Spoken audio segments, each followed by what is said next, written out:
অনেকদিন পর বাড়িতে ট্যাংরা মাছ আসলো। মাছগুলো পেটে বেশ ডিম হয়েছে। সবকটা মাছের হয়নি, তো বেশিরভাগ মাছের পেটে ডিম হয়েছে। মাছগুলো কেটে নিয়ে এসেছিল, আমি ভালো করে ধুয়ে নুন হলুদ দিয়ে মাখিয়ে বেশ লাল লাল করে ভেজে তুলে রেখে দিয়েছি। এবার কড়াইয়ের মধ্যে তেলে অল্প কালো জিরে ফোড়ন দিয়েছি আর 4-5টা করে আলু দিয়েছি, 5-6টা লঙ্কা দিয়ে বেশ একটু লাল লাল করে ভাজা ভাজা করে নিয়ে একটা পেস্ট দিলাম। খুব একটা মশলা দেবো না এর মধ্যে। এই যে একটা ছোটো পেঁয়াজ নিয়েছি আর একটু আদা নিয়েছি, এটা একটু পেস্টটা করে দিয়ে দিলাম আর জিরের গুঁড়ো দিলাম আর হলুদ দিলাম। আর জিরের সাথে ধনের গুঁড়োও আছে একসাথে। আর মিক্সির বাটিটা ধুয়ে একটু জল দিয়ে দিলাম। দিয়ে মশলাটাকে খুব ভালোভাবে কষাতে হবে। আর কিছুই মশলা দেবো না কিন্তু এর মধ্যে, শুধু নুনটা দেওয়া বাকি থাকলে নুনটা পরে দিয়ে দেবো। তো মশলাটা খুব ভালোভাবে কষানো হয়ে গিয়েছে। এবার এর মধ্যে আমি পরিমাণ মতন জল দিয়ে দেবো।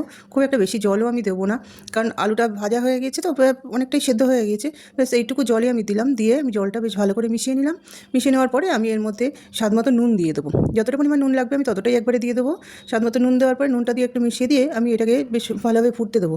বেশ কিছু সময় ধরে এটা ফুটতে দেবো আমি। তো ঝোলটা ফুটে উঠেছে, বেশ খানিকক্ষণ ধরেই ফুটেছে। আলুটাও বেশ ভালোভাবে সেদ্ধ হয়ে গেছে, ঝোলটাও বেশ জাল হয়ে গেছে। এবার এর মধ্যে মাছ ভাজাগুলো সব দিয়ে দিলাম। দিয়ে আমি এগুলোকে ঝোলের সাথে বেশ চেপে চেপে মিশিয়ে দিলাম। মিশিয়ে দেওয়ার পরে কিছু সময় ফুটতে দেবো, খুব বেশি সময় ফুটতে দেবো না, তার মাছগুলো বেশি নরম হয়ে যায়, সেদ্ধ হয়ে যায় বেশি। আর এটা একটু ভাজা ভাজা থাকে, বেশ ভালোই লাগে। তো এইভাবে একবার ট্যাংরা মাছের পাতলা ঝোল খেয়ে দেখবেন, এটা সবার পক্ষে খুব উপকারী।